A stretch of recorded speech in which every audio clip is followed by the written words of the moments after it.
Estás embarazada o ya tienes hijos y te preguntas cómo hacer para conciliar tu vida profesional, el emprendimiento, con tu vida de familia. Lo vamos a ver ahora.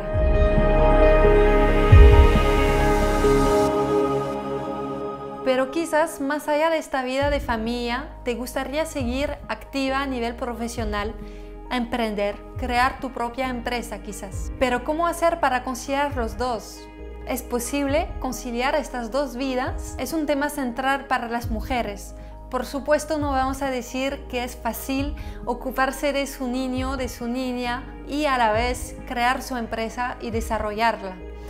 Pero queremos apoyarlos. Esta semana entrevistamos a Pauline, madre de familia que ya tiene 3 hijas y está esperando otra bebé. Con este testimonio vemos cómo se puede conciliar a la vez su vida de familia, de madre, y su vida de mujer emprendedora. Aún más, con Pauline vemos cómo el emprendimiento, crear su propia empresa, era la mejor opción para poder conciliar la vida de familia y seguir una actividad profesional. Vas a beneficiar de consejos muy concretos para saber organizar tu tiempo, tu día y así manejar estas dos actividades. Alors, je m'appelle Pauline de Broca, j'ai 35 ans.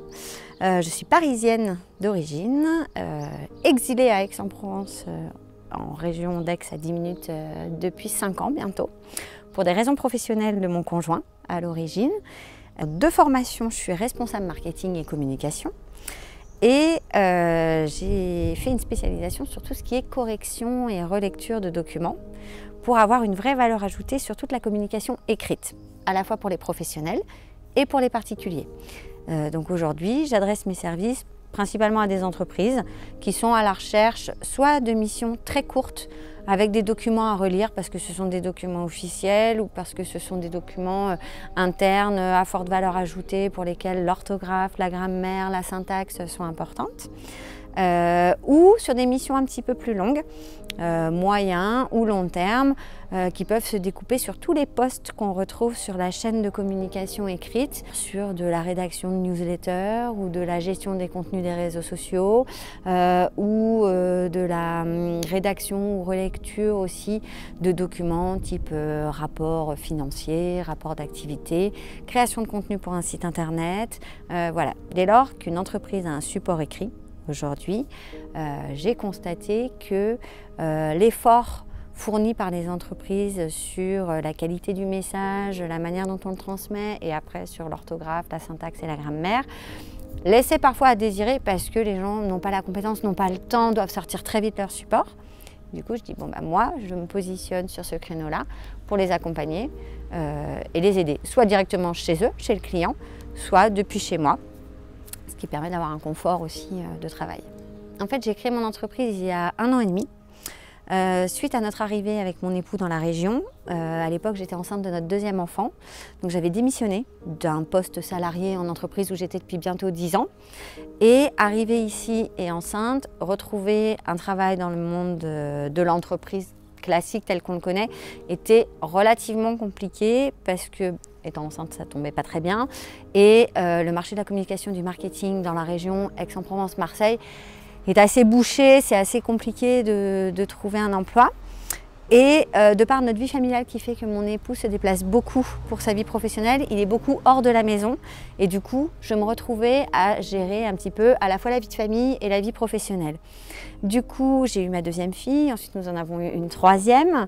Nous attendons une 4e et à un moment, s'est présentée l'évidence que si je voulais remettre un pied dans le monde professionnel, ça passerait par la création d'entreprises qui alliait tous les points forts finalement dont j'avais besoin et tous les avantages, c'est-à-dire de pouvoir travailler de la maison, d'avoir un emploi du temps flexible, de pouvoir choisir les missions pour lesquelles je pourrais travailler et d'essayer au mieux de concilier vie de famille et de me concentrer vraiment pleinement sur l'activité que j'étais en train de monter. Alors concrètement, c'est très simple. Du lundi au vendredi, les enfants, ils sont soit à l'école, soit chez la nounou, le matin de 8h30 jusqu'à 17h, 17h30. Une fois qu'elles sont déposées à l'école du village et chez la nounou qui est un petit peu plus loin, je rentre chez moi, je me poste devant mon ordinateur et là, je travaille. Donc soit pour mon client principal, parce que j'ai un client principal aujourd'hui pour lequel je travaille 2 jours par semaine et en parallèle, je reçois des demandes spontanée de correction et de relecture de documents.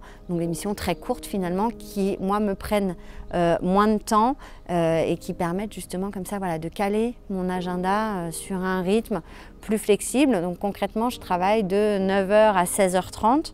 À 16 h 30, hop, je change de casquette, je récupère les enfants à l'école, chez la nounou, etc. Et quand il faut rebosser parce qu'il y a une urgence ou quoi que ce soit, je me remets sur l'ordinateur le soir ou pendant la sieste des enfants. Voilà, c'est un petit peu par briques de temps qu'on peut glaner à droite à gauche. J'ai une bonne nature, déjà, je pense.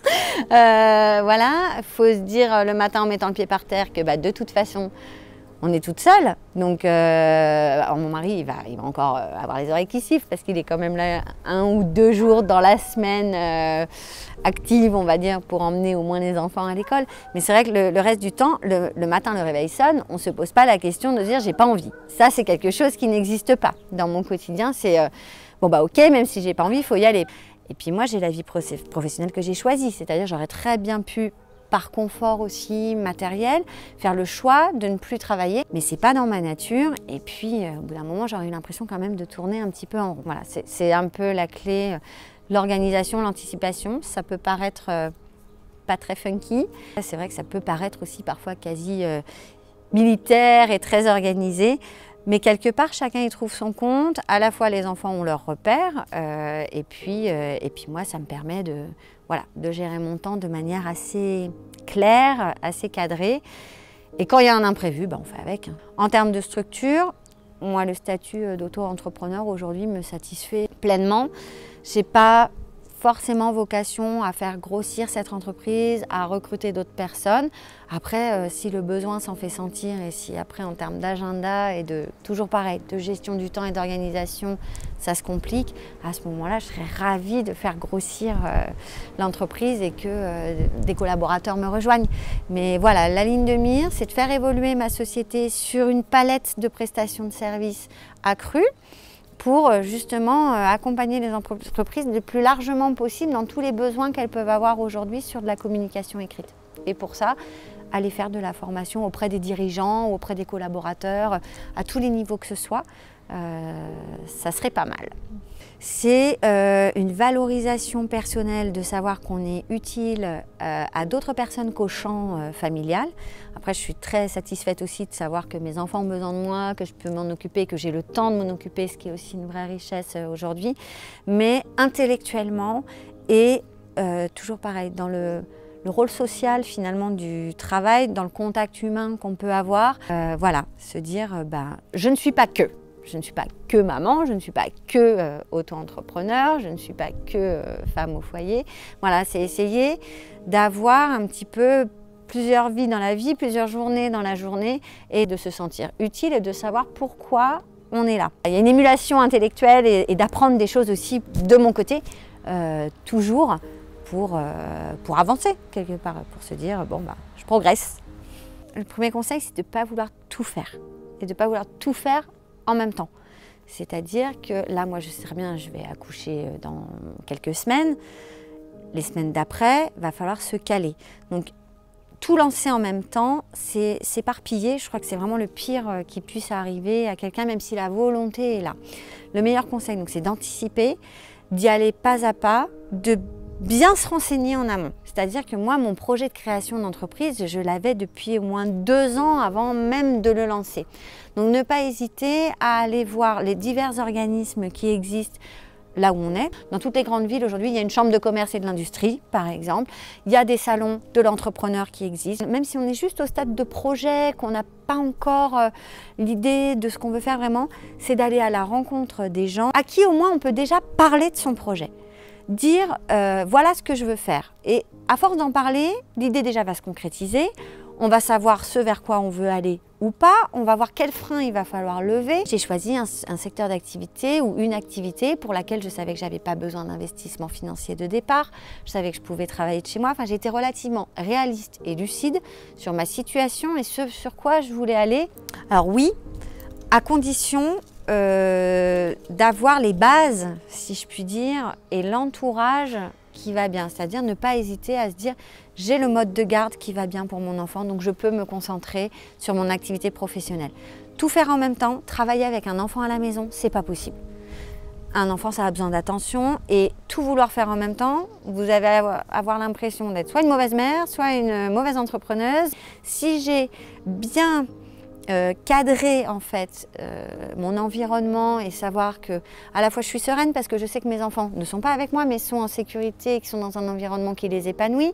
Si après je sais que j'ai du temps aussi pour m'occuper d'eux et si j'ai du temps pour monter ma structure et m'y consacrer, là je pense que le pari est gagné. Vouloir croire qu'on va pouvoir tout faire, c'est pas possible. Avoir des objectifs ambitieux, c'est bien, mais réaliste. C'est encore une fois vraiment le point principal, je pense. Après, tout est possible, hein. On peut tout faire. Podemos resumir este video con un punto central muy importante para ayudar a las mamás emprendedoras o futuras mamás emprendedoras. Y este punto es crear una base sólida para tu empresa. Es decir, antes de crear tu empresa, generar las condiciones favorables para esta creación de empresa, para este emprendimiento. No puedes hacer todo en el mismo momento. Es decir, que si tienes tus hijos en la casa, durante este tiempo no te vas a poder concentrar al 100% en tu trabajo. No vas a poder trabajar de manera correcta y eficiente. Un bebé, un hijo necesita mucha atención, una presencia constante. Entonces tienes que encontrar la forma de liberarte un tiempo fijo dedicado al 100% a tu trabajo. Es como separar tus dos actividades, tener un momento en el que te dedicas al 100% a tus hijos y el momento adecuado donde te dedicas al 100% a tu emprendimiento. Y lograr con tu emprendimiento, lograr crear tu empresa y desarrollarla depende de este equilibrio entre tus momentos dedicados a tu vida personal y tus momentos como emprendedora. Ya hemos acabado este video, espero que te haya gustado, pero sobre todo que te va a ayudar, que te va a servir. Si es el caso, pon un me gusta y comentarios abajo para saber qué opinaste. Tampoco te olvides de suscribirte a este canal YouTube y de descargar la guía Vencer su temor de emprender. Te digo hasta muy pronto en Emprender Solo. Chao.